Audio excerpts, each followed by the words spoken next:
And more than 600,000 candidates have had their first taste of the basic education certificate examination today, writing, religious and moral education, and then English language. Ahead of the examination, JoyNews spoke to some of the candidates who were upbeat about the exams today. Well, I have some students here from the Nima cluster of schools. So who's going to first? Your name? Jasper. Jasper. Apeto. Okay, so how well are you prepared today? I'm very happy. I'm prepared. I've prepared myself so well that I can pass these exams. Okay. All right. And I said, gentleman here, come. Don't be shy. What's your name? Joby Selom. Joby Selom.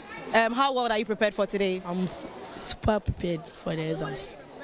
You're fully prepared. So what should we expect from you? Good grade, yes, good grade. Good grades. All right. So join me. What about you? How well are you guys prepared? We are prepared very well. And your name? Hayat Mohammed. Yes, Mohammed. All right. So what paper are you writing today? RME and English. RME and English. All right, sure. Thank you very much. I have another person here. I need another guy. I need you. All right. So what's your name? Hakim Adams. Hakim Adams. How well are you prepared for today's paper? I'm really excited. I'm very prepared. Okay.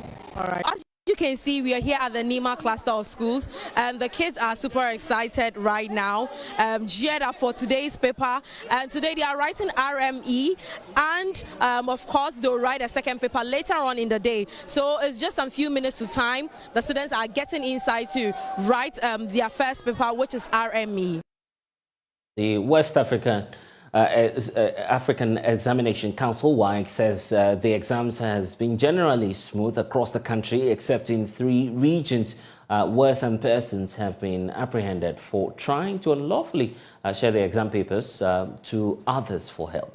The Education Ministry earlier released some data for this year, and it is very encouraging from what we understand. There you have it on your screens, indicating what the dynamics are. It appears that the female population going into the exams is way higher than that of the male population, which is hovering around 300,323, with the female counterparts amounting to some 300,391. So a slight increase there in terms of the numbers. Then when it comes to the number of participating schools, there we have it, 18,983. Number of examination centers, 2,137.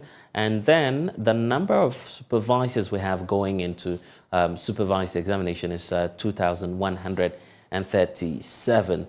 We have 2,000 assistant supervisors and some 21,027 invigilators. So that's the arrangement as we have it in terms of the data going into this very examination. Shortly, we'll be telling you and taking you around some of the centers to find out how the examination has gone so far. Before that, though, let's take a look at the recent data we are receiving from EduWatch on the possible number of fallouts from the basic education system.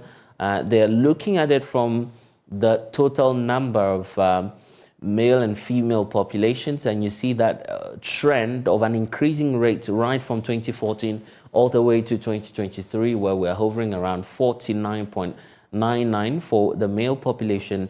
And when it comes to the general mix of candidates, we have 50 for the male population. So we're achieving or have surpassed parity. Beyond that as well, EduWatch is pointing out that there are some concerns when it comes to the percentage change in terms of the level of parity, as we have 2014 when we started, ranging somewhere around 0, but now where we are now in 2023 is around 8.77. So that's what we're dealing with in terms of the data now.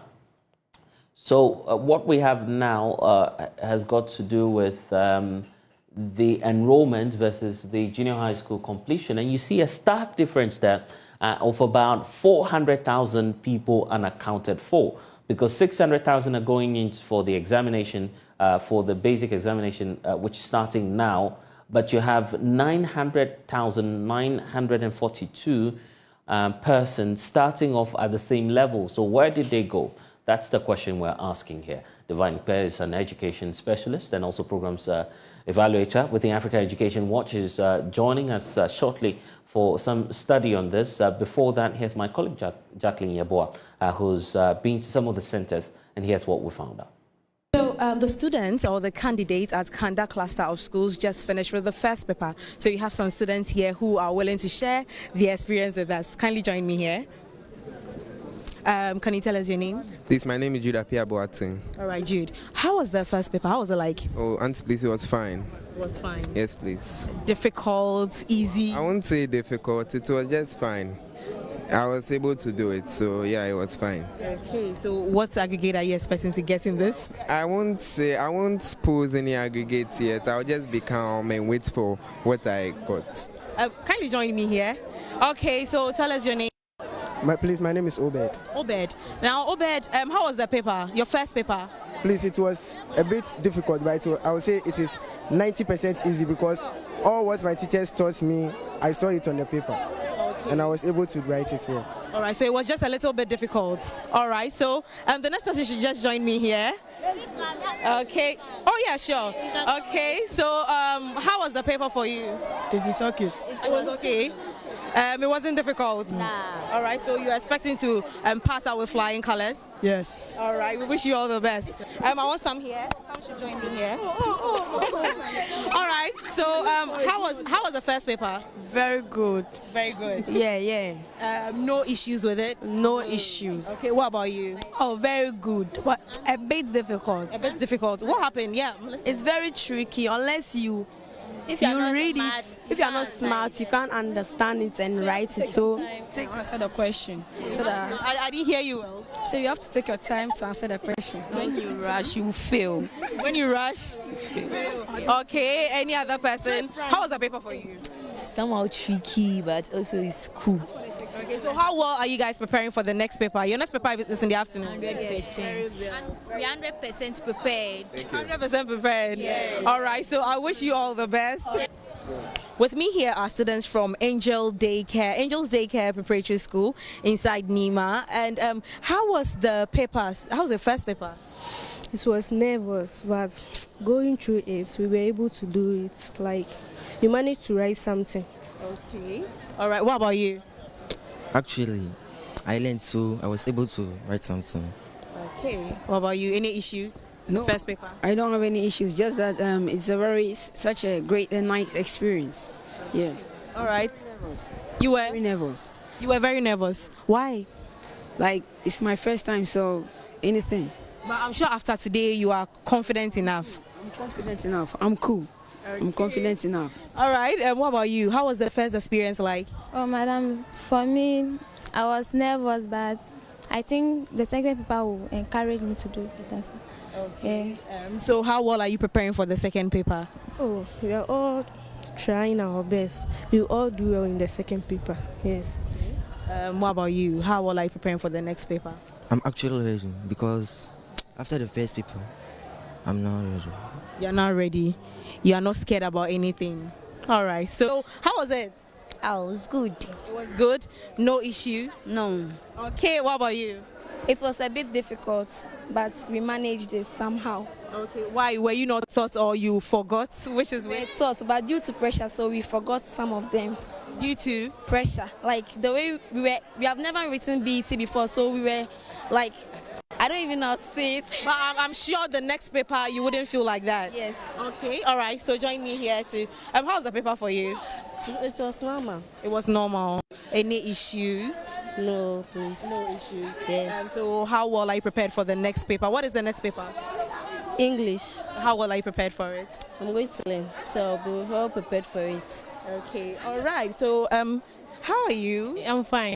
How was the paper? It was great. It was great. No issues on your end. No.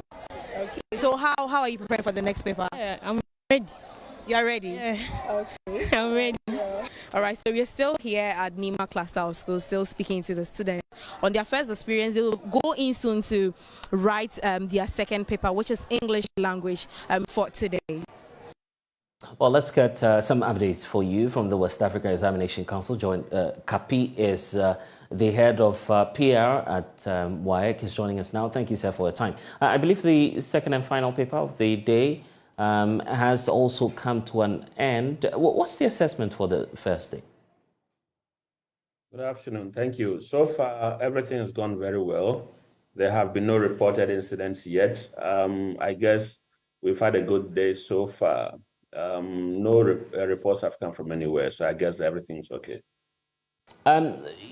We know now that we're having more female candidates going into this examination as compared to the male population. Is that something worthy of celebrating?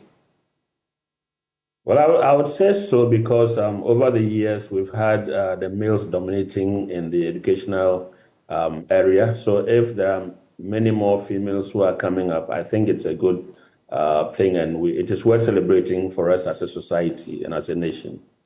How about reports already about some incidents happening on day one? I'm not too sure if it relates directly to exam malpractice, but I'm sure you've received some reports of some happenings across the country, have you? Yes, we've received a few reports from the Ashanti region where one individual was picked up. He was trying to approach the examination hall with some prepared material for the candidates.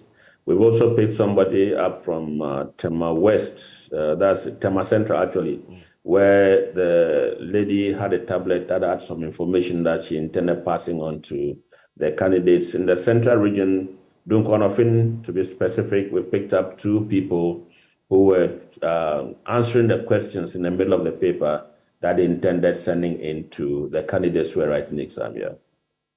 What do you intend to do about that as well? Well, these are criminal cases according to our rules and regulations governing the conduct of the examination. And anybody who breaches any of these rules, what we do is we simply report you to the law enforcement agencies. They apply our rules, and then they are charged. They are sent to court. Interesting. And looking at the other papers, so examination that may follow after today's session, are you putting in place some measures to check the recurrence of what you've witnessed on day one? Certainly, it's an ongoing exercise, and so we are not going to relent.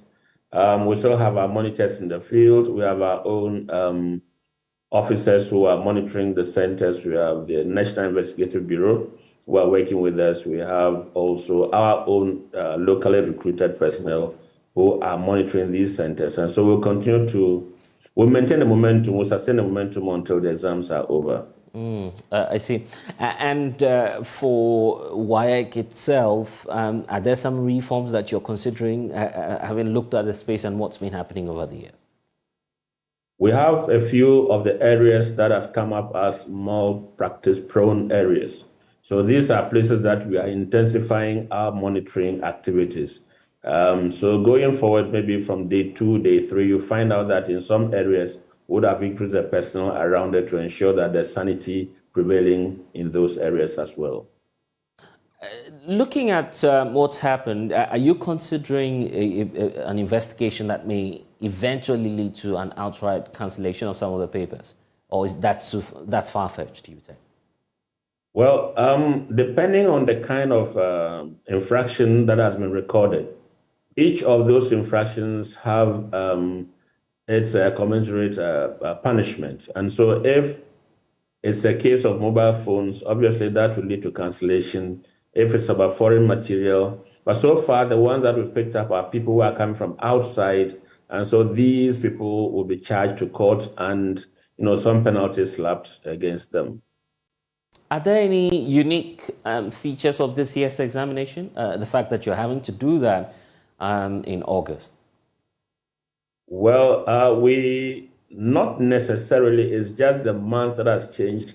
But also, I think this was done last year. We've done some serialization of the questions, especially the objective test. And so you'll find out that in some districts, in some regions, even though they are the same questions, the positions on the question paper may differ, or the position of a particular answer will differ from one candidate to another. So we don't have candidates writing the same examination, if going by what you're telling us now? No, it's the same examination, the same questions we have for all the candidates across the country.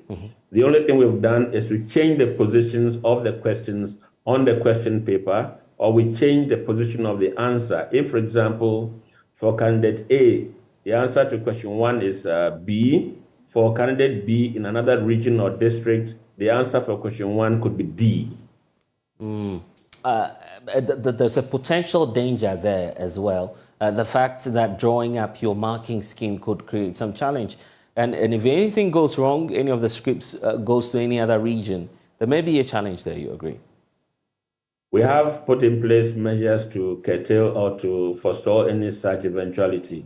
Each of them is coded, and the candidates are supposed to shade the appropriate code. Besides, from whichever district or region that has a certain set of questions, we have our system set up ready to, score without making any mistakes. It's something we've done before, and we are confident that we are going to do the right thing again. We cannot wrap up without talking about your relations with government, because the Ministry of Education, you've been on them for the payment of arrears, some amount of money they owe you. How have you dealt with that, and how is that impacting generally on the organization of the examination this year? Well, so far for BEC, all arrears have been settled for 2021 and 2022. But for 2023, we received about 10.5 million. That's just about 15% of the total payment due. Now, the exams are conducted in stages, from the printing stage to the conduct, to the marking, and the processing of results. Now, we think that for now, we'll be able to conduct the examination, but going forward, in terms of marking and processing of results, will require some further, funding to be able to complete the process. I see. So going forward, any message for parents who are out there anxious that, well, this year's examination may be tough for the candidates? I guess it's always the case. Well, we have always used the same syllabus. We haven't changed anything as far as the questions are concerned. The same questions that we have put out there for the children to answer. I believe that if the right approach is, made, or if our children are, studying very well or preparing appropriately, I think that they should be able to come out with flying colors. And I guess you take this opportunity to also caution them based on what you've seen on day one already. Yeah, we just want to caution parents to desist from encouraging their children to go to examination centers with mobile phones, or soliciting support from people who are around them, be they vigilators or people just, roaming around or loitering, because you never can tell who they are and what support they are giving, whether it is the right thing or not. We want to urge them to do independent work, encourage their children. You've put them through school for a number of years. We believe the teachers have prepared them adequately, and so they should be in a position to write the examination and come out successful. I just want to add that we also want to appeal to our drivers on the roads. This time around, we have children who have moved from their comfort zone to other areas to write this examination. Some may be crossing the roads, some may be just to buy food, or just hurrying up to get to examination centers. We want to plead with drivers and other motorists that they should be wary of these young ones and allow them to cross the road at the appropriate places so that they can get to the examination center successfully and write the examinations. Thank you. Thank you so much for spending some time with us here on The Pulse. Meanwhile, as I indicated earlier, Africa Education Watch is also raising some concerns. Divine is with Africa Education Watch is joining us now. Thank you so much, sir. We're just dealing with the data earlier. The fact that we have 600,000 people sitting the examination, and yet when this all started, I'm talking about their academic trajectory, you had close to 900,000 students at the basic level. What do you suspect these people have gone to? Thank you, and good afternoon to your viewers. Let me use the opportunity to wish all BC candidates the very best of luck in the ongoing examination. And yes, we over the weekend did cohort analysis to understand the withholding power of our educational system. One of the ways to find out the effectiveness of an educational system is to find out its ability to retain students that have been enrolled. We noticed that these BEC candidates, when they enrolled in 2012-2013 academic year, they were over 900,000, but currently the figure stands over 600,000, which means about 33% of them we can't find their whereabouts. We actually cannot tell where they are right now. We can only theorize that some may have dropped out, some may have repeated, and we're also recently learning from the MP, one of the MPs who is on the educational committee, that some also live to international programs. So these are plausible reasons why they may not have been part of this cohort. But what we are particular about is, since this remains theories, it's very important that we carry out tracer study to understand the specific reasons and the magnitude at which they may have influenced the student inability to be part of this cohort. Because if we are giving one of the reasons as they possibly repeating, then we need to remind ourselves that repetition is not something that we are even encouraging in our educational system anymore. So if it is one of the reasons, it means that the policy for teachers not to repeat students or pupils, there's a challenge with that, and we need to go back to the drawing board to see how we can address Okay. Yeah, so how do we deal with the problem now, and what's the way forward from your perspective? Yes, we in our policy brief recommended a tracer study, and at EduWatch, that is what we are currently trying to do. We have started to have a discussion to understand where these people may have actually been. So we are drawing our research plan to be able to carry a tracer study on these people. So at our end, that is what we are trying to do, and we recommend same for government and the Ministry of Education also to be interested in doing that. And also have a general conversation on the ability of our educational system to withhold students that have enrolled at the beginning of the academic year or the beginning of their basic education, and how they are able to progress along the line. Because there still remains quite some of the challenges that militate against retention in school, especially for girls, despite the fact that we have attained gender parity in our educational system. When it comes to progression, there are significant issues that we need to address. And in terms of policy, immediate ones that may at least close the gap, what immediate considerations would you want the Ministry of Education to look at? Yes, so one is that since one of the theories remain that some of the pupils continue to be repeated, then we need to look at that policy that actually does look at, I won't use the word ban repetition, but that actually detects repetition. So we need to look at that, because what the GS is encouraging is that the students or the pupils are promoted, and then in their new class, a special kind of intervention is provided for them.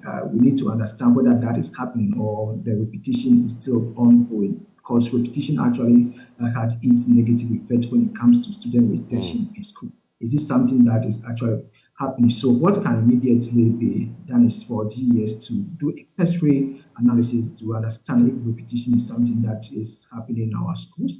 And then also, of course, when the Ghana Statistical Service came out with the 2020 population census data, we understand that 1.4 million children of age 4 to 18 are not in school, which means that some of them have dropped out. And tells that we still have issues with dropout in our educational system that need immediate attention. I appreciate the fact that over the years there have been some intervention, especially targeting girls' retention. And if you look at the data that actually writing a BCTC, you realize that the girls have actually been significantly retained, and that's why we are able to see their number. At least, in fact, we've surpassed the parity level, and there are many who are wondering how we can sustain that. The parity? Yes. Yeah, it's because of the interventions that we have seen from state actors and non-state actors. Some of these programs tell that they are yielding fruition, so we need to sustain this particular program. Over the years, there have been a lot of programs on girls' retention in school, and we are seeing that, yes, this is yielding results. As you rightly mentioned, we have surpassed the gender parity rate in our school, and the girls are relatively even beginning to do aside the retention in school. Their academic performance are also relatively improving. So we need to sustain the programs that we are doing to retain our girls in school, and also extend same to the boys, because what is generally looking at is that it seems the boys are beginning to lag behind. If you look at one of UNESCO's recent publications, the boys are beginning to lag behind in terms of mathematics and English, and also in terms of retention skills. So I think it's time we begin to balance the skills so that we don't see the adverse effects of some of these programs targeting the girls affecting the boys. Okay. Thank you for spending some time with us, Divine, with the Africa Education Watch. You're watching The Pulse here on the JoyNews channel. When we get back, we'll take you to Niger. The Economic Community of West African States and its leaders are set to hold yet another meeting on Thursday over the political situation there. But that's jeopardizing the peace of West Africa. How do we stabilize the situation? We have a lot more coming your way. Please stay. And thanks for staying with us here on The Pulse. Niger's military leaders, in a televised address last night, launched what they term as a vibrant appeal to their youthful population, the noble sons and daughters of the country, to, quote, defend the country. The move is considered to be as part of the response and plans by the military regime to counter a possible military invasion from the West Africa regional body, ECOWAS, which is giving 1 week ultimatum for the deposed President Mohamed Bazoum to hand over or be reinstated into power within a week. Now, tension, as we know, is rising after the expiration of that ultimatum by ECOWAS, raising fears about the possibility of a deployment of a military troop from ECOWAS. So let's give you a sense of what's happening in the region. I will get the data for you shortly on what's happening, the coup d'etats that we've seen, and what the SBM intelligence has been saying about the security situation in the West Africa sub-region. But there's a need also for all stakeholders to come on board and to rally their efforts at tackling the situation. Let's get to the statement that we have coming through from the Economic Community of West African States, because the latest we understand is that there will be a meeting on Thursday, as you see excerpts on your screens, indicating that President Bola Ahmed Tinubu, the President of the Federal Republic of Nigeria, and the Chairperson of the Authority of Heads of States and Governments of the Economic Community of West African States, ECOWAS, has convened yet another extraordinary summit of the authority on the political situation in the Republic of Niger. The summit will be held in Abuja. That will be on Thursday, August 10, 2023. And the ECOWAS leaders will be considering and discussing the political situation and the recent developments as we have it there happening in Niger. But we've been interacting with some Ghanaians on this rising tension within the sub-region as well. Some of them have been sharing their views. There will definitely be some backlash, you know. Some of the threats, you know, are being directed to some of the ECOWAS member countries from these French countries, you know. So we have to be very, very careful. And it's a very easy thing for them to take advantage of the situation and start looking towards Nigeria, Ghana, and other countries. The steps that ECOWAS is taking is truly misplaced. It is not something that Africa or Africans should support. I'm not in support of, you know, this ECOWAS intrusion on the land. In as much as Nigeria is connected to Ghana, definitely so what happens to Nigeria, what happens to ECOWAS basically affects Ghanaians. So if you want to send military personnel or troops to go and then counter their decision, then it implies that Ghana also supports how the country is governed. And you know how other countries also see Ghana, that our president is not governing as well. You have fire in your backyard, put it off before you come to us. So I think we should act professionally, try to have bilateral talks, professional talks, diplomatic talks. We also need to do our homework well, because what is happening, if you listen to the explanation being given by the military junta, you realize that they have a point. Ghana can be affected by going to fight against the leader or the military people who are in charge of the affair for now. They could be affected because it's some people's country. That is what they have chosen to go. Once they have gotten supporters over there, people who are supporting what they have done. No, they can victimize. We have people over there, Ghanaians are there. So if they go, they should not forget that we have Ghanaians over there. So if Ghanaians are there and they're going to fight, probably killing innocent people over there, they can revenge by going around looking for those West African countries that are going to fight against them, look for their citizens. Also, so in one way or the other, we are being affected indirectly. The ECOWAS Union or ECOWAS states should find a way to actually find or make peace amicably rather than sending soldiers. And we know the Russians are also supporting the Nigerians. And then if that will be the case, we can't win this case. So let's take our time and solve this thing before sending our troops over there. No. For my view, Diana should not to support, because what is happening in Niger is also happening here. So if we are not care what is happening in Niger, it will come to Ghana. People, they are also facing like the economy very tough. Then that's why they overthrown their president. So Ghana, we are facing the same thing. If you are working, things are not going well for you. So we also need to throw our president away. So there's no need Ghanaian armies to go and support the Niger people, the ECOWAS. If Ghana support, that means the same thing needs to happen in Ghana here. Associate Professor at the University of Ghana Law School, Kojo PhD Atia, has been sharing his thoughts on this as well on Newsfile. I also try to fail to recognize that when there is a coup d'etat, it is not only about the fact that there is an unconstitutional attempt to change government, but there are also other unconstitutional changes in government which point in the face of African leaders that there is a problem with maladministration, there's a problem with corruption, there's a problem with bad governance. Because when you look at the Lome Declaration on unconstitutional changes in government, it talks about coup d'etat, yes. It also talks about changing government through mercenary activity. It talks about changing government through civil war or coup d'etat. These are where, if you can say, violence is involved. And these are where governments come to power through unconstitutional means. But there are two more. The fourth one is where a government refuses to leave office after losing elections and therefore fighting for power sharing and what have you. The other is where a government decides to change the constitution or to doctor it in order to stay in power beyond the normal two-year term limit. And that's what we call third-termism. These are the two factors which remain, as Professor Eni was referring to, if you look at the Mo Ibrahim indices, if you look at Afrobarometer and so on, are issues that are occurring and which is creating that illiberal democratic environment in many African countries.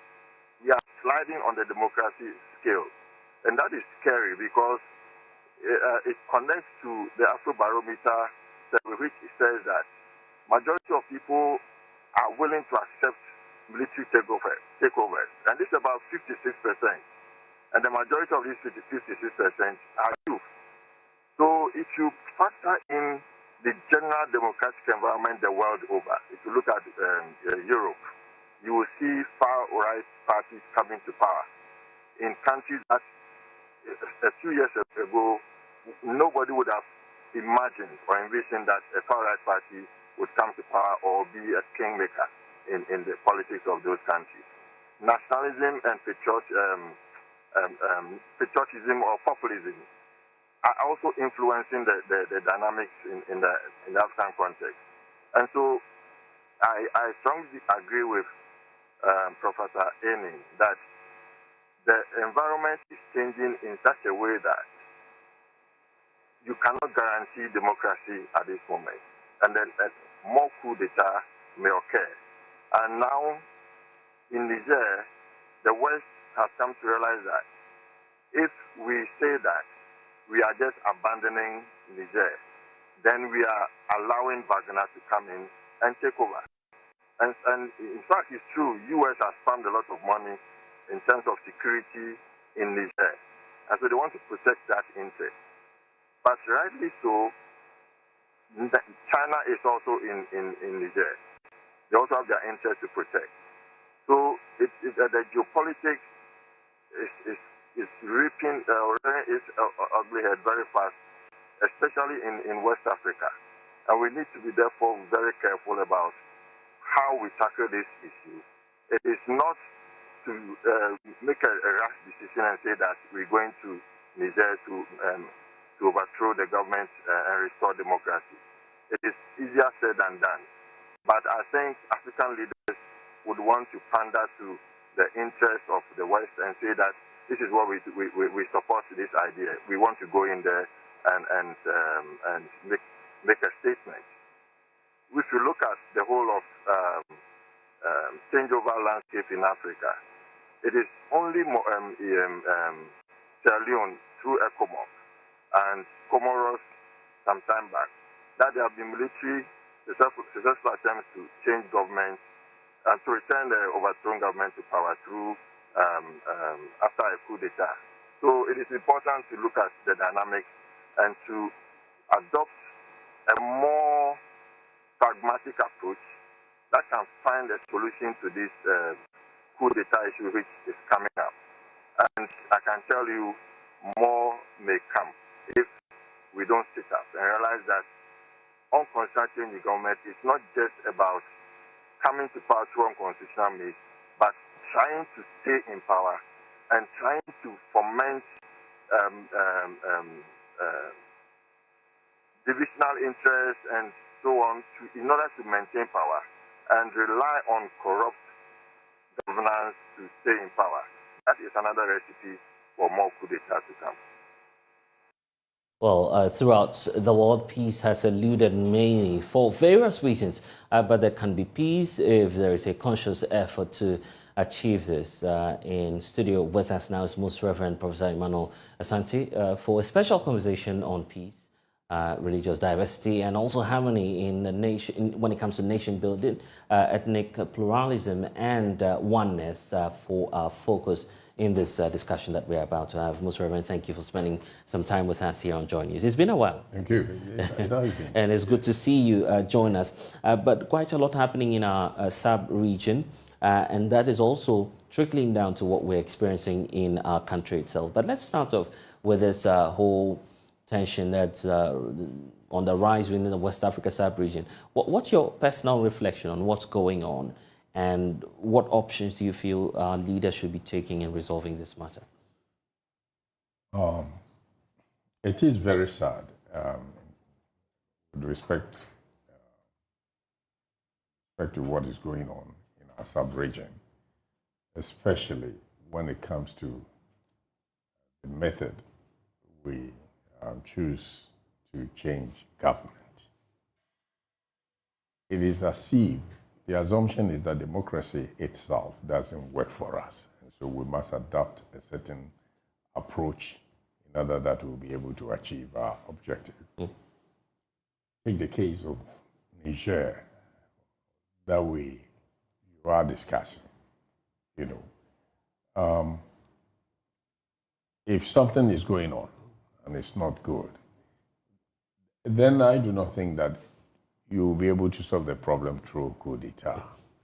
A lot of people, I've heard people saying all sorts of things that, this is what should happen here. The assumption is that when the military comes in, then the problem will be solved. The problem will be solved. But from Ghana's experience, from the time of Kwame Nkrumah, till when we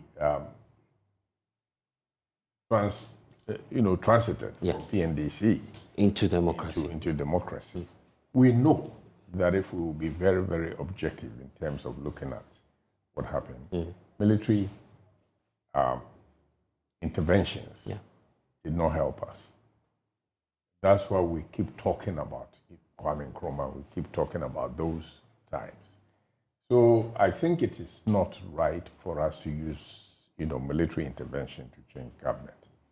But having said that, we must also bear in mind that, the approach of the ECOWAS, that especially what is happening in Niger, we need to restore the presidency by all means possible. I think the emphasis should not be on military intervention. At the end of the day, the military intervention is going to affect the very people who want to help. Nigerians will be killed. And people from our sub-region, military people will also be killed. The trickling effect is something that we may not be able to address. And that's the reason why we need to take measures. How do we address this situation? By all means, let's not condone what is happening there. Let's not fold our arms and say that what the military people are doing is the right thing. But we should not also you don't use fire to quench fire. You don't use fire to quench fire. Let ECOWAS, the leaders of our sub-region, and our region as a whole, find a better means, sustained means of addressing this issue. The concern has been raised that looking at the numbers that we're experiencing in terms of the number of West African countries under military control now, the numbers may keep going up if no drastic or radical measure is deployed to tackle this. Could this not be a justification for the deployment of force? The radical method that we need to use to address that should not be military. What is going to happen is that you're going to end up in a state of nature, the survival of the fittest. Right. Okay? Right now, when I was coming on the social media, I heard that Wagner people have also entered there. There are people who are exploiting the situation. It's very, very funny that, somebody was telling me today, what is wrong with us? We think we don't want the United States, we don't want the Europeans, we don't want the British. But then when we go to the East, when we go to Russia and those places, then we'll be able to solve our problems. I mean, it's funny. There's no way we'll be able to solve our problems by simply thinking that some Western power or Eastern power will solve our problems for us. We must sit and talk. And one of the things that I used to say, my mantra, jaw, sit down and talk. Let's deal with the situations happening and find a better way of solving the problem rather than use, a military solution to problems of this nature. It's not going to solve any problem, especially if you look at what is happening in our sub-region here, as you mentioned, Burkina Faso and all these places. People with vested interest are around. And once you enter into this, there are civil wars, we are fighting, you give room to all sorts of people to come in there. And it's not... The leadership, and by extension, ECOWAS leaders or West African leaders, there's a sharp focus on them now as to looking at or diagnosing the problem of who's at fault. We were speaking to the ECOWAS Commissioner for Political Affairs last week, and he was pointing out to us that, yes, indeed, these leaders acknowledge that there's some sort of collapse in our leadership or institutional capacity. What do you see the problem to be coming from? Is it a leadership crisis that we're facing?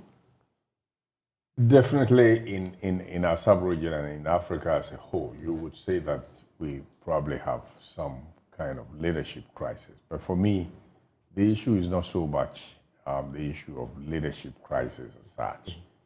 What is happening in the sub-region, it's opportunistic. People seizing the opportunity also to be mentioned as leaders of nations. Look at what happened in Niger. I mean, the very people, presidential guard, who were protecting the president. You turn into something else.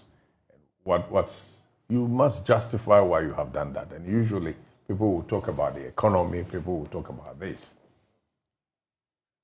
Why is it that it's only in Africa that when there's economic problem, we think that we should use the military to solve the economic problem, and when they come, they don't solve the problem anyway? Why?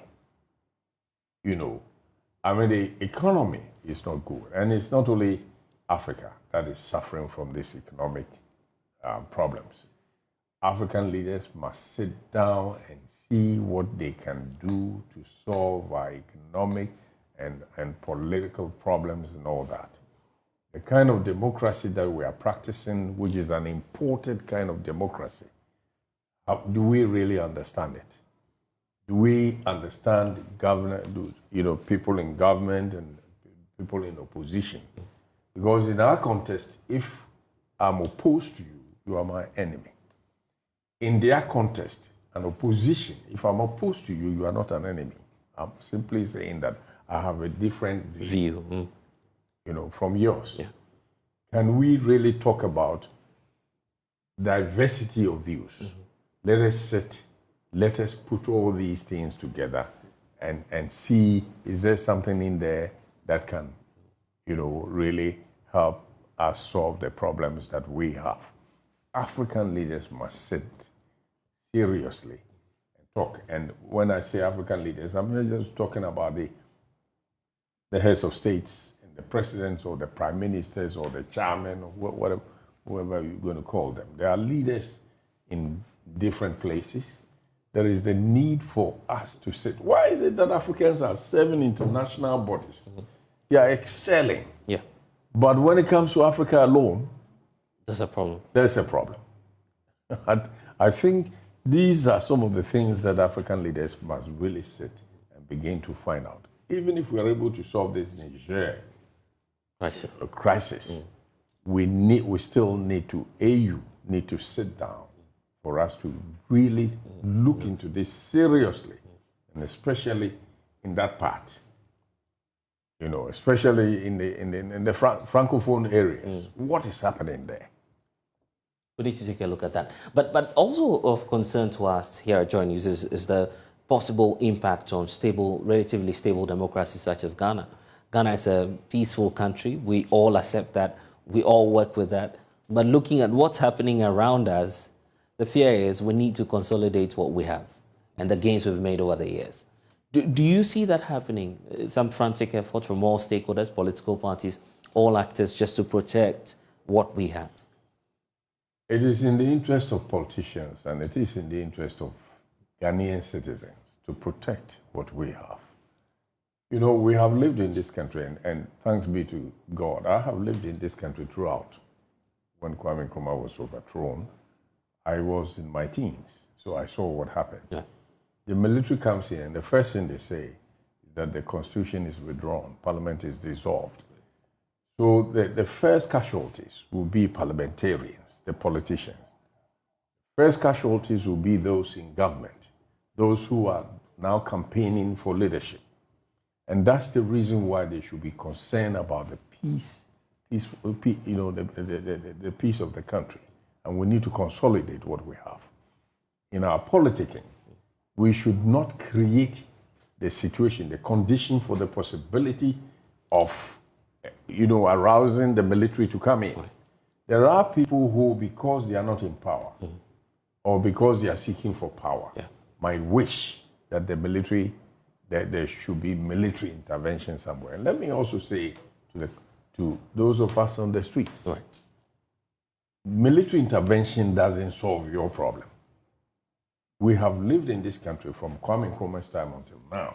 Military interventions have rather wreaked havoc.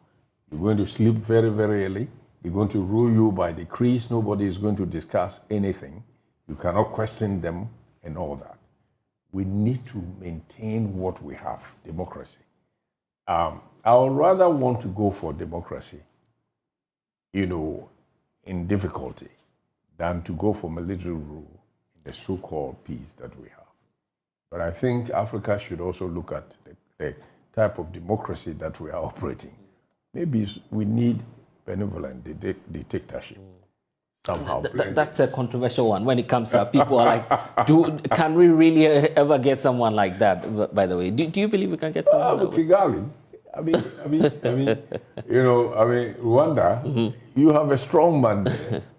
And we talk a lot about Rwanda, don't we? Yeah, we make the Yeah, because we have a strong man who is able to put his foot down.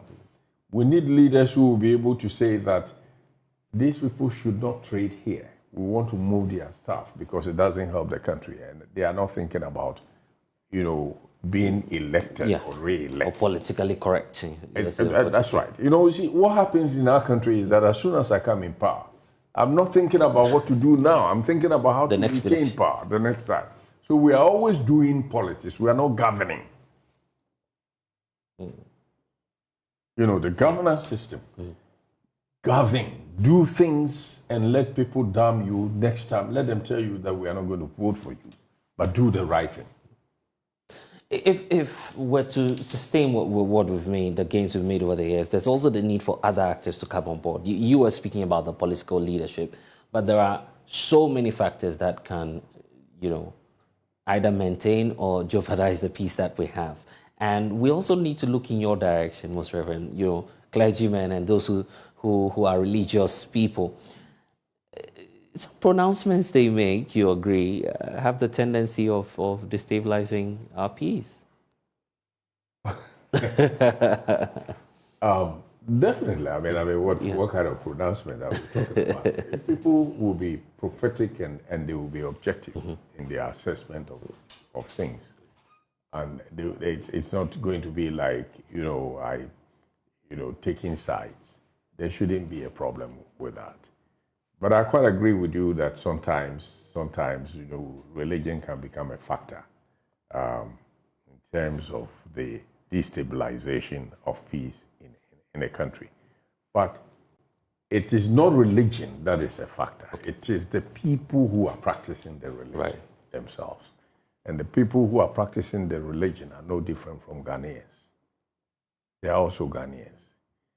But I think it is important that we allow our religious leanings to inform our politicking, to inform the kinds of things that we do, to inform our commitment to the nation called Ghana, and do things that will bring maintain peace.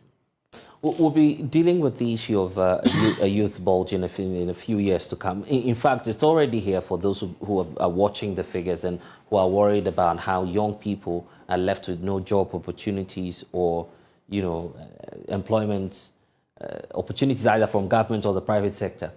Is that not of concern to you as well, looking at it, that this may threaten, attempts to build peace? Because when you talk to the youth, they're looking for opportunity, but they can't find any on the streets out there. Look, I'm on record to have said that unemployment is a threat to peace. When young people have no jobs to do, it's a threat to peace. But we also need to sit back and ask ourselves, how do we solve the unemployment situation? Is it through violence? Is it through military takeovers? Would that really help us solve the problems that we have? Now, take the case of young people who are angry because they're not getting the right kind of meal that should be given to them. So they go to the school's cafeteria and start breaking pots, destroying the whole place. Would that put bread on the table for them? So I think we need to address this situation, but we need to use our gumption also when we are addressing the situation. I know that the hungry man is an angry man, but for God's sake, don't be hungry and lose your senses. But find ways and means, better ways and means of solving these kinds of problems. How do we do it? Creating the enabling environment. But if the environment is not enabling, it becomes very, very difficult for private. I was just about touching on that because the impression is created as though the Ghanaian youth is lazy. Yes. We've heard that rhetoric from some people. Yes. But if the environment, that enabling environment is not there, it becomes an issue. I mean, when I was young, this was bandied around. The young people should go back to their land. When we were young, that's what they were telling us. Agriculture, you mean? But how do I go to the land when you've not given me the right thing? You give me cutlass and you say go to the land. What am I going to do? Subsistence farming? So we need to really talk about, how are we creating the situation for young people to go there? Even land tenure system in the country becomes an issue. How do I even get a land? Where are the land banks? How does the government come in to help in this situation? The machinery that will enable me so that if I should go for a land, is it possible for me to go somewhere for them to bring in machines that will help me so that after I've done the cultivation, I'll be able even to service my debt? These are the sort of things that we need to hear. And our parliamentarians and the government should be thinking about these kinds of things. That's what you say, creating the enabling environment. Creating the enabling environment does not necessarily mean that, our policy is that government doesn't come in. It is only the private sector that should come in. The private sector will only come in partnership with the government. I see. And on the issue about next year and what we're expecting as a nation, we know that we're heading into the election period. The processes have started. Even this year where we're seeing the governing side looking for their leader. I think the opposition party, the NDC, has done that. But the rhetoric, as you can see, is pointing to the fact that these two political parties have a lot at stake for them. The governing side says, okay, we want to break the 8. The opposition says, you need to go because you haven't performed. And in all of this, the rhetoric hasn't been too healthy. I'm sure you've been monitoring, the posture from all of these political parties and the fact that there seemed to be a breakdown in that free, cordial spirit that these two political parties and the Electoral Commission would usually enjoy. What's your recommendation on how we can tackle this Have we issue? come to that yet? Because as far as I'm concerned, I think right now we're dealing with internal politics, aren't we? I call it intra-politics because what is happening is that in the case of the NPP, they are looking for who is going to be their flag bearer. Yes. And in some cases, some people have gone overboard in terms of what they have said about others. I will advise them to be very careful. Because, so what happens if you don't get it and that person gets it? What? Does that mean that you are not going to be a member of your party? So I'll humbly plead with them, just market yourself. Tell us what you have.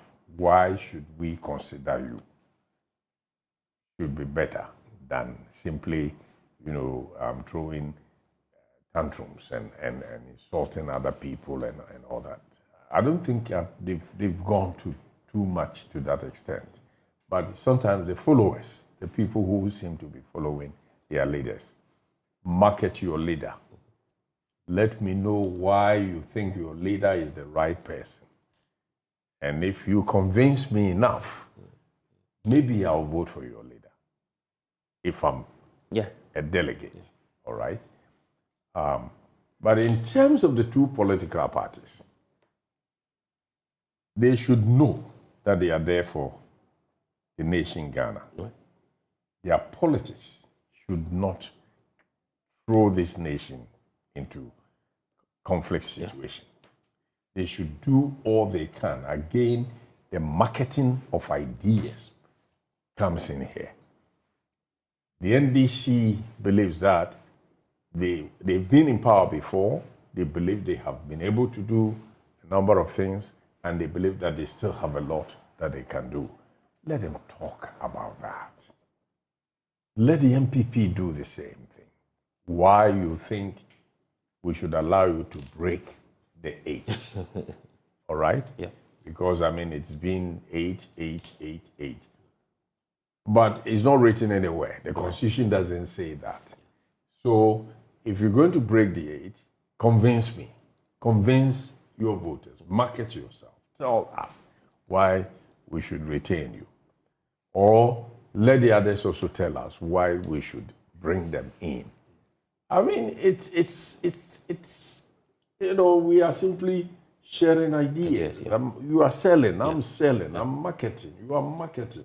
It's not an insult, But if it becomes like I'm insulting you, you are insulting me because you think that By doing that, then you will be able to get my vote. A lot of Ghanaians are becoming, very discerning. Very discerning. The statement you are making even reminds us of your tenure as, of course, chairman of the Peace Council, obviously. That institution, we need to talk about it now, the state in which you find it and how crucial that institution will be going forward in maintaining the peace that we have, and also ensuring that that is the case before, during and after our national elections. Do you see the Peace Council in a much more stronger position in facilitating peace across the country? The Peace Council is doing a lot. A lot of people think that the activity of the Peace Council is simply coming out with statements and all that. And so if they are not talking, they are not doing anything. But the Peace Council's mandate that is given is not simply to do that. It's to ensure, it's to maintain, create conditions for, peaceful coexistence and all that. Now, they, in cooperation with other, institutions, have come up with books that they have written on how to try as much as possible to address conflict situations and all that. They are working underground. They are meeting the media. They are doing all sorts of things. So I think the Peace Council is up to it. My only concern is that if anybody thinks that Peace Council has peace in their pocket, that they are the ones who will be able to put it here for you, and so if there is no peace, it means the Peace Council is not working. That person is joking. The Peace Council is there to help all of us to understand that it is better to choose peace than war. Okay? Yeah. And they are doing the best that they can. And I have no reason. I mean, I live in Kumasi now, and every Friday, GBC is a garden city. Okay, yeah. They have a program educating people on all sorts of issues. They are dealing with chieftaincy situations. They are dealing with, cases that have to do with the heads people and the farmers and so on. These are things that they do. Unfortunately, these are not things that catch the eyes of the media. Now election is coming, so the focus is going to be on them because it's as if everything must be election. But the reason why people do violence because they are violent. And we need to help them not to be violent so that they will not see violence as an option in solving any problem. And that's what the Peace Council seeks to do. Okay, Reverend, we'll be wrapping up shortly. A number of issues that are happening in terms of national development has got to do with the conversation on corruption, and that has come up because of some recent developments that we've seen with the resignation of one of the ministers of state. The feeling is that the political class must, and as you were indicating, govern and not necessarily just respond to, their political sentiments. How can political leaders, in your view, tilt towards responding much more to the feeling and aspirations of their people? I have always said that who is a parliamentarian? A parliamentarian is not honorable so and so. You don't go to parliament because you want to be called an honorable person. A parliamentarian is a representative of a constituency. You may have gone to parliament on a particular political party ticket, on a ticket of a particular political party. But you're a parliamentarian representing a multi-party constituency, people who may not have even voted for you. You are their MP. And it is important that we understand what it means to be an MP, representative of a group of people. Of course, there are a lot of people who are saying, is this legislation? Our job is to pass legislation. Fine. It is true, the core responsibility is to do that. But they are also there representing their constituents. And it is They are there to speak the voice of the constituents. A parliamentarian must interact with his own people and know their feelings and pains. And that's the reason why they also give them some kind of some money. Yeah. Of course, I mean, I pity them. I mean, the kind of money that is given to them and what is expected of them it's neither here nor there. But it's their fault too, because if they want to go to parliament, they give the promises. Let me say to politicians, stop giving us promises that you cannot deliver. But let the people understand what it means while you are seeking their mandate, the fact that you are in partnership with them to build. Don't just get there and then hang around your gate, beware of dogs. Get to the people and let them know. Now that you are seeking their mandate, don't go there and promise the moon. I was telling somebody, if somebody tells you that I'm going to pipe the sea to Ashanti region, and say, hey, he's going to bring us, the sea. But it's practically impossible. And where is he going to get the money to do all that? No. So, politicians, please stop giving us promises that you cannot deliver. Let's be realistic enough in terms of what it is that we want to do. And when realism sets in, I believe that we will be able to, people will be educated. We will understand what it means. We will understand what it means to cooperate with your parliamentarian or your government in terms of, addressing the problems that we have. Well, Most Reverend, your latest, I don't know if it's the latest as we should call it, you're projecting that, but probably we should look at it a bit more closely. Probably we show that to the camera so we get it. This is In Search of Peace, Harmony Through Religious Diversity. It's a new book from Most Reverend Professor Emmanuel Asante. You see that on the screens. So, Prof, just walk us through what's in this book, actually. This is a big house, a media house. And in this media house, you have Christians, you have non-Christians, and we are working with them. I decided to come up with this to let us know that what is our national identity when we talk about our national identity. Our national identity is defined by two things: ethnicity, diverse ethnicity, diverse spirituality or religious commitments. But we are one. Unfortunately, sometimes we have allowed our diversity to destroy the oneness that we have. Okay? Yeah. Something that is one, Ghana is a multi-ethnic, multi-religious country.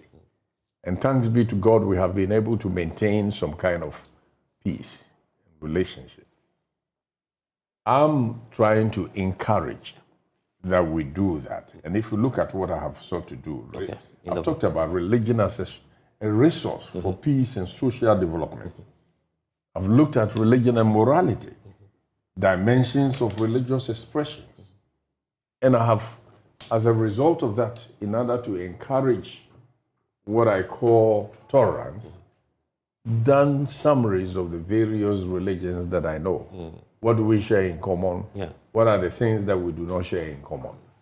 And even in situations when I talk about the need to accept others, I'm not looking at the things we share in common. Even in the context of the things that we do not share in common. I tolerate you.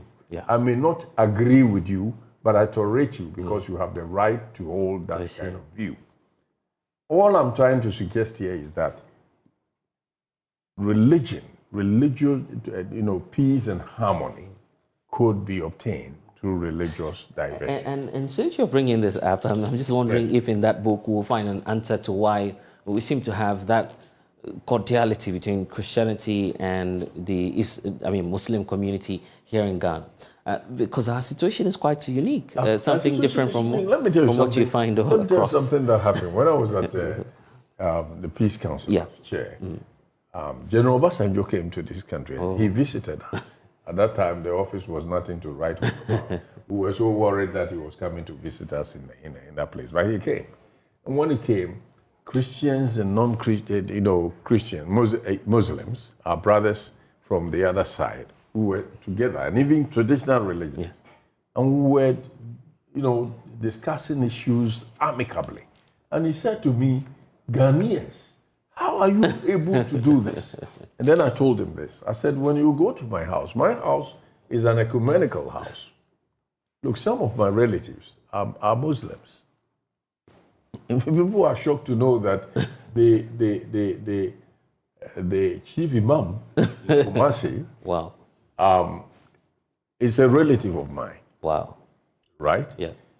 And in that home, you have Muslims, you have Protestants, you have Catholics, you have Charismatics, you have what have you, and you have traditional religionists.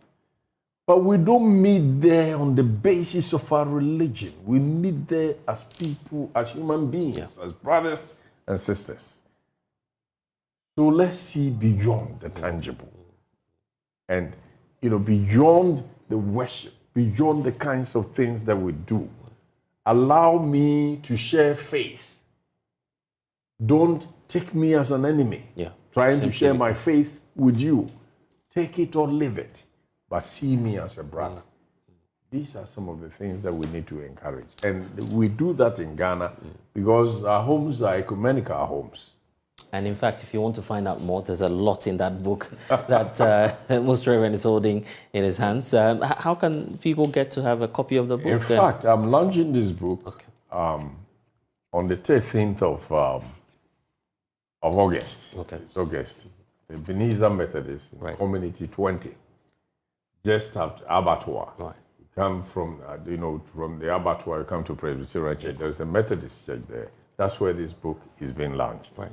And I want to entreat all friends and all, those who have had the opportunity to look at it, please come. Yep. And then hear what is in there. The foreword was written by Bishop Sapong. Wow. And it's not a joke. It's a big man's book. Yes. For everybody, actually. I'm saying that there can be no people in the world without peace. Among the religion. There can be no peace in the world without peace among religions. Yeah. And this book submits that the ability to appreciate spiritual values, beliefs, and practices which are different from one's own is a condition for the possibility of sympathetic and empathetic appreciation or understanding of other religions and of living in peace. So it's all about peace, and Most Reverend stands for peace. That's all he's done throughout his life, and you need to celebrate him by being there when this book is being launched. We will definitely here at JoyNews supports that process. So we're grateful, Most Reverend, for joining us. I'll invite you to come there. Yes, we should be there. Joy, come there. Yes, definitely. And, after the launch, the book will be available at the Methodist Book Depot. Oh, so anyone at all could just go. Yeah.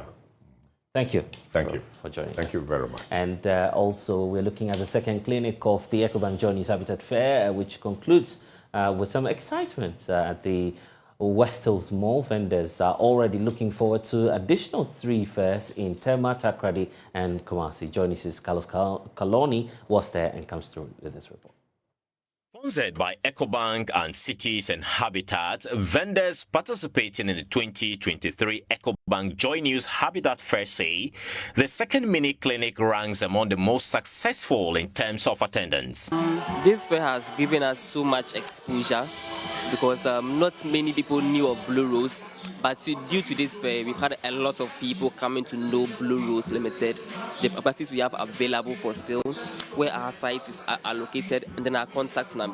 So this fair has really been very, very beneficial to us because that given us the needed exposure to outdoor properties to the general public. Mama say we coming to the West or the West Hills Mall has been a great experience. And as usual, we have a number of jobs in the West, but I think we also need to get close to our people.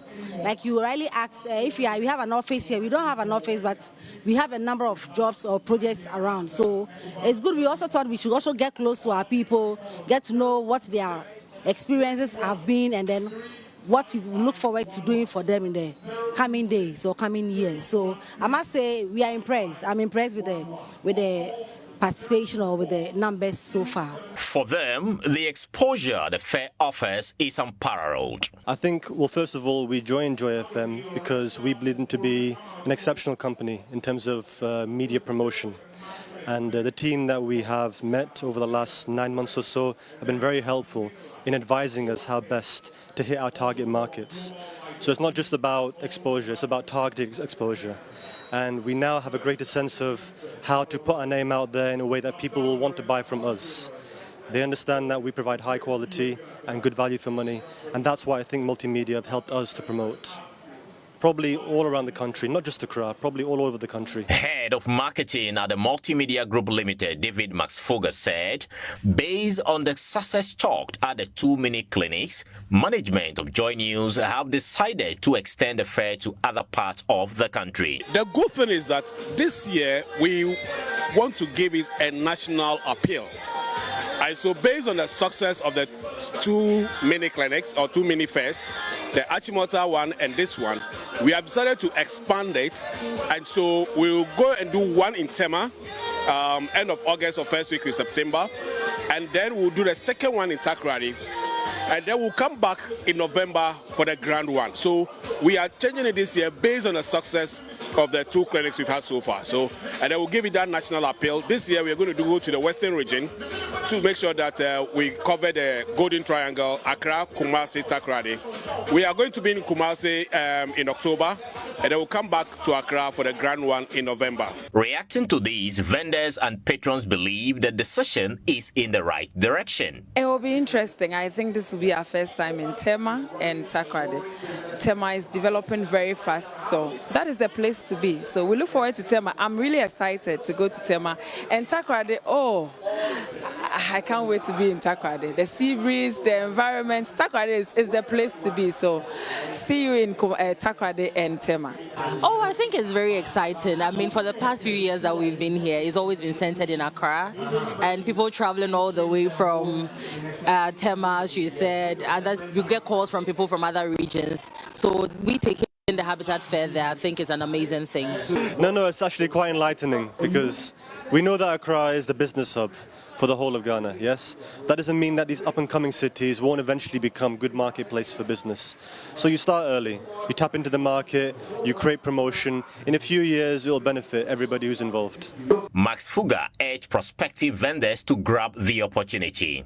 There's only one-stop shop for everything housing, and that is the JoyNews Habitat Fair. And so if you are dreaming of to own a home, whether you dreaming of acquiring a property, whatever you are thinking of, as long as it is so far as it has to do with home ownership, the place to be is the JoyNews Habitat Fair. So make a date with us. From next week, we'll be communicating the details. We'll be in Tema, we'll be in Kumasi, we'll be in Takoradi, and we'll be back here in Accra for the big one. Some patrons of the second clinic expressed their anticipation for the main event. Well, we are trusting that the main event will be great. Things have been quite slow, but we hope that in November things would have picked up, and then sure, many people will come to inquire and go ahead to purchase. The EcoBank JoyNews Habitat Fair provides a unified platform for both potential homeowners and stakeholders in the housing sector to help alleviate the country's 1.8 million housing deficit. Visit the mini clinics in Tema, Takoradi, and Kumasi, and the main event in November. Carlos Caloni reporting for JoyNews from West Hills Mall. And now it took them 16 days to make a journey of 10,000 kilometers nautic from Accra through various countries until arriving in England on Sunday. What an incredible feat aimed at raising funds to help deal with poor infrastructure in our schools. But now we're asking that question: how was the journey and how is the charity going to work? Well, joining us is the leader of that group that took on that very interesting journey. Akufo-Addo Mensah is joining us via Zoom. Thank you, sir, for spending some time with us. Congratulations, first of all.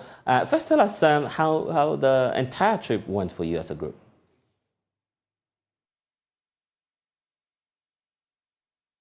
Well, thank you for speaking to us, but I'd want to say I am not the leader of the group. I am a member of the group. When it comes to leadership, I think we consider Teddy Kwabena-Pepra as our leader. He's one of the conveners, and he's one of the people who has been very instrumental in seeing us through to this place. The journey has been awesome. It's been a wonderful experience. The reception with which the world has received this is humbling, and the reception we got on entering England yesterday is unforgettable. We are humbled, we are grateful. We are getting a lot of support. Since yesterday, we've noticed that contributions towards the fund is increasing, and it's exciting to see. I see. I'm just wondering what the way back will be like. Are you driving back? We are not driving back, unfortunately. We are coming back by air. Oh, okay, interesting. So let's talk then about the next phase of this project. You indicated to the world that you wanted to use this to raise awareness and to raise more funds to help deprived schools. How's that going to work now that you've completed this journey? Okay, our initial push is to raise 100,000 to help a charity called Edu Sports. They've established over 60 libraries in Ghana and communities in the rural areas. And we are hoping that this money will help digitize these libraries. These libraries were created by the charity and have been given to the communities to run. So they are community-run libraries. But we're in a digital age. So we are trying to introduce digitization into these labs so that these children will have access to internet, access to computers, access to tablets, and have real-time information to grow. I see. And would you say that you are far advanced with the plan and that everything is on course as you describe it? Well, the plans by the charity is on course. It's the money that we are raising that is behind schedule. We're hoping that would have at least crossed half of our target by now.